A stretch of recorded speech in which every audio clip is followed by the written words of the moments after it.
welcome. Yeah, so as Tony said, we've just decided that instead of making this a workshop that you have to pay for, this information, I believe, should be shouted off the rooftops, right? There's no secrets here.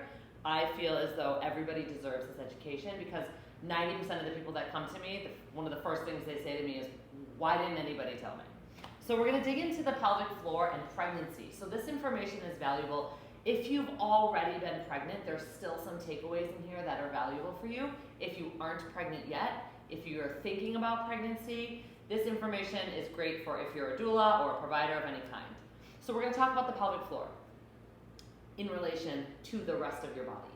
The pelvic floor is getting a ton of attention right now, so like raise the roof that the pelvic floor is like cool now. And it's great because it causes a lot of issues and it causes a lot of, and not talking about it, so the pelvic floor not being in the spotlight creates a lot of shame and a lot of, well, I should have this, blah, blah, blah. But here we are, we've all got pelvic floor dysfunction. Let's understand how it works with the rest of our body. Not in a vacuum, it's not separate from who you are, it's a part of you, it's a part of your core, and I'm gonna teach you about the function of the pelvic floor, and then I'm gonna get into a couple of takeaways in terms of how do we breathe to engage the pelvic floor so that we're gonna take out that concept of Kegels that you have in your head that you've Googled and started to do or maybe just thought about doing. I'm gonna teach the breathing that you would use for pushing out a baby, which is also a great breathing technique if you were to be pooping also, which we all hopefully are doing. And I'm also gonna talk a little bit about the value of perineum massage. So let's talk about the pelvic floor. First and foremost, what is it? What does it look like? So here's my pelvis, right? It's angled like this, so if my pelvis is just behind, my actual pelvis is just behind my model.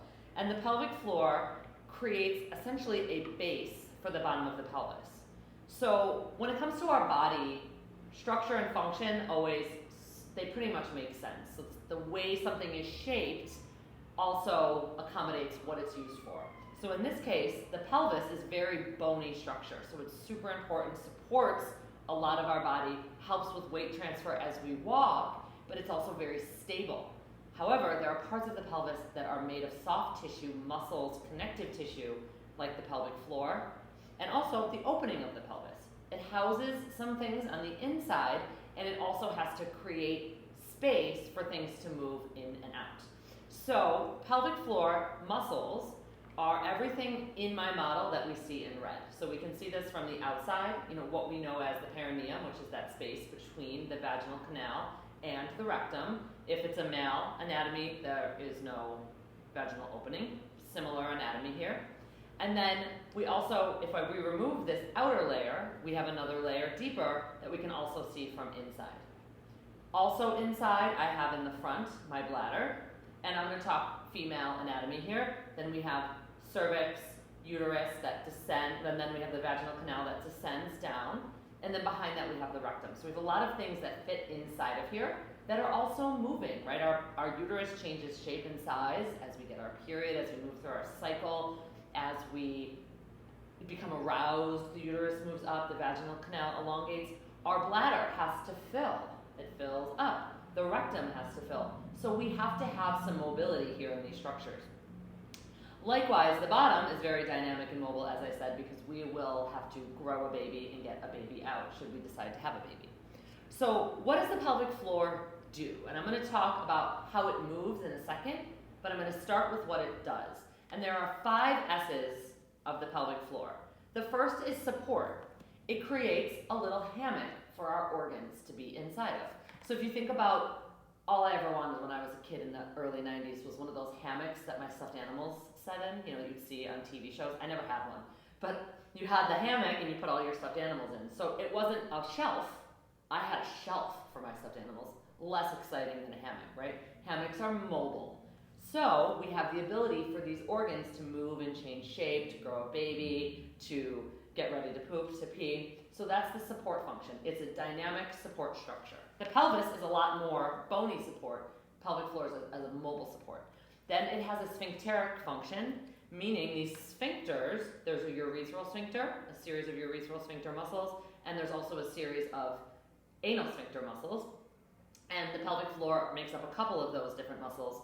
And it basically, things exit when we want them to, or they stay in when we want them to, and that's where incontinence comes in, or retention. If they don't empty appropriately, we have retention, constipation, or if they're emptying too frequently, we're dealing with some form of incontinence. There's a sexual function. Our pelvic floor muscles, when they're healthy, engorge during arousal, blood flow moves in and they stretch out, and then during orgasm there's a strong contraction. So in order to have healthy sexual function, it's kind of like throwing a ball. I have to wind my arm up, that's the stretch, that's the arousal, and then as I throw, that's the actual activity or muscle contraction. There's a stability function. They play a role in your core. That's why we talk about the pelvic floor muscles in yoga and Pilates and all these other things. So they help us manage our pressure as well, so we don't create pain or dysfunction during our exercise. And there's also a sump pump function, which I hate that name, but what it basically is saying that it helps to move, the muscles help to move circulation back towards the heart, keeping blood flow and lymphatic moving. So some people will experience pelvic congestion or varicosities during their pregnancy because of all the extra fluid in their body. So learning how to engage and relax the pelvic floor muscles can create those skeletal muscle pumps, kind of like when we swell our ankle and we do those ankle pumps. So as you can see, the pelvic floor plays a role not just in the musculoskeletal system of the body, but also in many other systems of our body. The reproductive system, there's an endocrine component, there's the urinary, we've got respiratory, so tons and tons and tons of stuff. But again, it works with the rest of the body. So in terms of like what it actually does, right? Because there's muscles that allow us to play piano, there's muscles that allow us to bring a water to our mouth or whatever. The pelvic floor muscles don't create as much motion. So if my hands are a pelvic floor, most of the time I'm walking around with my pelvic floor in like a slightly active state. So they're like endurance muscles. I always tell my patients, it's like if I'm holding up my head. I don't feel it unless it's not in a good position, right? But most of the time I can hold up my head, you can hold up your head. Most of the day, eventually we rest, we sleep. Gravity eliminates, we rest our body. So that's kind of like the resting state of the pelvic floor. Now, some people's resting state is a little tight, some's a little bit weak, and we have to address that in pelvic floor PT to make sure that we know, which one it is before we treat it. Then we have the engaged state where the muscles essentially contract and lift up. So if I sneeze, for example, right, I take a big inhale and then I quickly contract my muscles and they relax back down. Contract, relax, contract, relax. There's rarely a time where we walk around squeezing our muscles like this. If people do that, then they're creating some issues. So we don't want to walk around in a Kegel. The answer is you don't walk around in a Kegel. And then the pelvic floor muscles stretch, which we call the bear down or the bulge. So they go from resting to stretch down. And we do that in situations where we are evacuating our bowels, when we're pushing out a baby. And from time to time, it can help us therapeutically, but for the most part, that one is restricted to bowel movements and baby pushing out. So we don't see like a ton of movement of our pelvic floor, which makes it a little bit more of a subtle aspect of our body. So it's not, when we're engaging the pelvic floor, we're not really trying to feel a full squeeze. We actually want it to work with the rest of the systems of the body. So by teaching you how to breathe appropriately, we can actually get the pelvic floor to move in a way that I will call physiologic movement of the pelvic floor, meaning it moves in the way we want it to and not in a dysfunctional pattern. So those are kind of the ins and outs of what the pelvic floor does. So let me start by explaining a little bit of what you want to be thinking about when it comes to the pelvic floor in your pregnancy. I learned this from somebody who comes from the Czech Republic, and she was the one that helped me synthesize all this information that's out there. So you're hearing all this contradictory information, I'm sure, all over Instagram, because sadly, that's where you're being educated, not in a medical provider's office. But at least you're learning something, so no shame in that. So when it comes to the pelvic floor, in the first trimester of our pregnancy, so up until about those first 14 weeks, we're dealing oftentimes with sometimes morning sickness, but tremendous fatigue, probably some of the worst fatigue you've ever experienced in your life. Some constipation, and it's a vulnerable time. We know that is when the baby and the pregnancy are actually the most vulnerable, and also very stressful if you've been in a situation where you're dealing with fertility. So in the first trimester, the number one goal is managing our constipation, because that's a lot of extra pressure on the pelvic floor, and energy conservation. So if you come home from work and normally would go to work out, but you're feeling exhausted and you have time to take a nap, and you drag yourself to the gym, you might set yourself up for a poor night's sleep or a poor day tomorrow or a week that's just not well. You got to make that choice to conserve your energy at the right time. But if you feel energized and you want to work out, you gently work out. The goal in the first trimester, sadly, is sort of survival mode. You just got to get through the day and take care of yourself and eat and digest whatever works for you. That's the first trimester. There's more to say on that, but I'm going to keep it really simple because I divide pregnancy not into second and third trimester. I actually look at it from the end of that fatigue. So when that veil lifts till about 36 weeks when we're starting to prepare for labor. And this is normal pregnancies. I know that there's a lot of variation in what a pregnancy could potentially look like. But between 14 weeks and 36 to 37 weeks, our focus is on two main things. The first one is minimizing the impact of the postural changes of pregnancy. What the heck does that mean? Pregnancy is going to change the shape of your body. As we know, you're growing a baby forward. There's no counterweight. You're not growing a big camel hump on the backside to balance you out. So with the weight of the body moving forward, forward, forward, forward, our center of gravity is going to move more and more forward. And what that happens is the pelvis ends up tipping forward, putting a lot of stretch on the front and a lot of compression on the back. So this is my analogy here.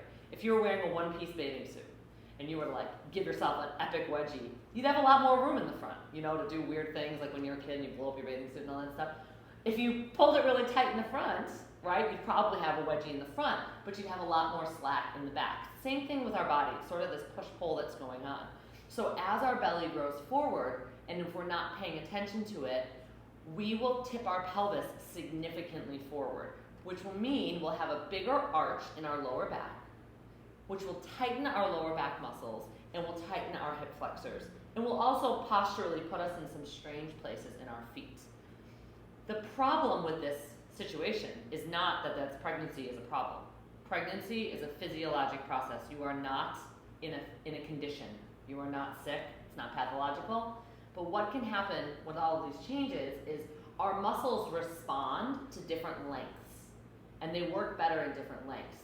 So our brain can still perceive these changes as reasons to inhibit or create spasticity in muscles. In other words, our brain's going to still try to protect our body even though these changes are actually natural.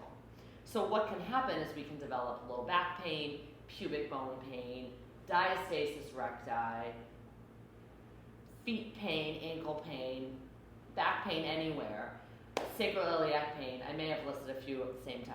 Sorry, I may have listed a few twice. But basically, the role of understanding our pelvic floor in pregnancy is to be able to identify these changes and be one step ahead. Because when we're one step ahead, we don't deal with pain, incontinence, and all the things that come along with these postural changes. They're common, they're not normal. The second thing that we really want to focus on when it comes to that period between the end of the first trimester, so we'll say 14 weeks to 36, 37, is we're focusing on preparing our body for postpartum. That is so important. Everyone needs to hear that. You're no longer PRing your running. You're not lifting weights to get stronger. You're also not doing nothing because you're in a condition. You're preparing your body for your giant recovery. This is your prehabilitation. We are working to strengthen all of our muscles of our body. We are trying to minimize the changes of our pregnancy, those postural changes. We are learning to educate our body on all the different things that can potentially go wrong, and also we're preventing our body from dealing with a lot of the side effects of not doing a lot. We're going to be pretty restful in those first 4 to 6 weeks, depending, on how we recover, and then we can start to feel a lot of aches and pains that are secondary more to weakness because we weren't using our muscles as much. So we want to stay active in our pregnancy so that we can have a better recovery. We will minimize our postpartum distress by understanding our pelvic floor, its relationship to our core, and keeping our body active in a healthy, sort of big picture way throughout the pregnancy. That's a lot. How do we do it? We start with some breathing exercises, and this breathing exercise is my form of Kegel. It's the way that I have everybody do all of their PT exercises, all of their exercise, even in the gym. When you bring this breathing in to the exercise that you're doing, more strength exercise, it's a little bit different with running and dynamic things, which I'm not going to get into. We can also be rehabbing our body while we do our exercise. So let's get into that breath. So there's no squeezing your pelvic floor for 10 seconds. There's no quick contract, relax stuff unless you have incontinence. And if you do, then see somebody. Don't try to figure it out on your own. You're just going to make yourself feel like you should know how to do it. You shouldn't. You just shouldn't, because no one taught you, right? You don't know how to do something until you learn. So let's come into a seated position, and we're going to do the breathing exercise. This is takeaway number 1. I told you there's 3. This is takeaway number 1. So we're going to put our hands on our low ribs. And just check in with your pelvis. Make sure you're not tipped forward, you're not tipped back. I like to prop my hips or just come forward on your chair. If you feel good lying down, lie down on your back. We're going to bring our hands to our ribs, and we're going to just take a couple of breaths. And what we want to feel as we inhale is that our ribs are expanding 360 degrees. Out, out, out, out, out, out. Ready? So we're going to breathe in. And out. And this is quiet. There's none of that noisy yoga breath stuff, which I argue you don't need ever, but anyways, breath work is fine. Noisy yoga breathing is a little, whatever. So take a breath in and a breath out. And so when you feel that movement out, that's your diaphragm. It's the chief pressure regulator of your body. It's also the prime mover for inhalation. It works in parallel with the pelvic floor. When I inhale, my pelvic floor and my diaphragm go down. When I exhale, they lift. Down and up. And actually, down is diaphragm contraction and pelvic floor relaxing. Up is pelvic floor engaging, diaphragm relaxing, which is kind of cool. So let's add in what is my Kegel. Because unless somebody is assessing your pelvic floor, you actually don't know what you need, or if you're doing it right. And most people, everybody does them wrong. So you're going to do them this way, you can't really mess this up. So we're going to take a big breath in. And when you breathe out, I want you to breathe like you're blowing on one of those little dandelions. And you have your pursed lips, and you're going to breathe out slowly. And if you put your hand on your lower abs while you do that, just take an inhale. You can even have one on your ribs and one on your belly. When you breathe out, you'll feel that your lower abdomen sort of pulls in, when you breathe that slowly. Yeah? Let's do that again. We're going to breathe in, and you breathe out. Now, I'm not even talking about your pelvic floor here. So if you can visualize your pelvic floor, what I want you to think about is as you breathe out, imagine you're just lifting up a gentle little blueberry with the pelvic floor muscles or with your vagina. But don't force it, don't squeeze. If you're like, I don't know, you're getting your pelvic floor just by that abs pulling in. And then you can slowly relax. And now what we're going to do is we're going to do this once where you can keep your eyes open, and then I'm going to cue you with your eyes closed, because this is all very subtle. We're going to take a breath in, and we'll do that pursed lip breath. So if you can sort of visualize lifting that blueberry with the pelvic floor muscles, you can. Otherwise, pull your abs in. And then when the exhale's over, I want you to keep your hands on your lower belly. It's not going to move, but I want you to still take little breaths. Your chest and shoulders aren't moving. You're not like panting. You're just holding that lift. I can talk, no big deal. And then I take a deep breath in. And I sigh out. Breath in. Do that pursed lip breath and pull the lower abs in, maybe a lift at the pelvic floor. You should not be squeezing your glutes. And then when this is over, I want you to hold that. Let's do 10 seconds. I want you to breathe gently in and out through your nose. Keep the lower abs pulled in. You're still breathing. It's so subtle. It's like you're breathing just up in your chest. Nothing moves here. And then you can take a big inhale and sigh out. So you're going to use this video, and you can get really good at that breath. And you can also do that, like if you're doing squats or you're doing some sort of tabletop poses or some yoga or whatever, you do this breath. And so instead of moving inhale, exhale, you pre-engage, and then you do whatever exercise you're doing, and you're breathing while you go. So that's takeaway number 1. Stop with those strong, crazy Kegels. Do this, it works. So, we're really focusing on trying to keep our pelvis in neutral, working this breathing, working the lower abs, taking good care of our body up until that 36, 37 weeks. But then that transition, the mindset changes. That is when we start to think about stretching our hips, pelvic floor, walking, relaxing, preparing our body for labor. I have some of these pre-labor stretches on my Instagram, so feel free to DM me and I'll send them right over to you because I'm not going to get into them here today. So I want to teach you how to breathe when you're pushing. And this is, some people do it some way, some people do it other way. This way works for my patients. So, and then you can practice this during your BMs. So when we are breathing during pushing, so you're going to get that urge, to need to push, or you're going to be told that it's time to push by your OB, depending on if you have an epidural. When it's time to push, they're going to say, now take a deep breath in. And everyone's going to be yelling, and there's fluorescent lights everywhere. So you're going to take a big breath in, but I want you to make your belly as big and hard as you can. So take a big inhale, make your belly really big and hard. Now keep your belly really hard and just hold that breath in for a second. And now just breathe out. You can feel it already feels a little tiring just to do that. So we're just going to do this twice. You're going to do belly big, belly hard.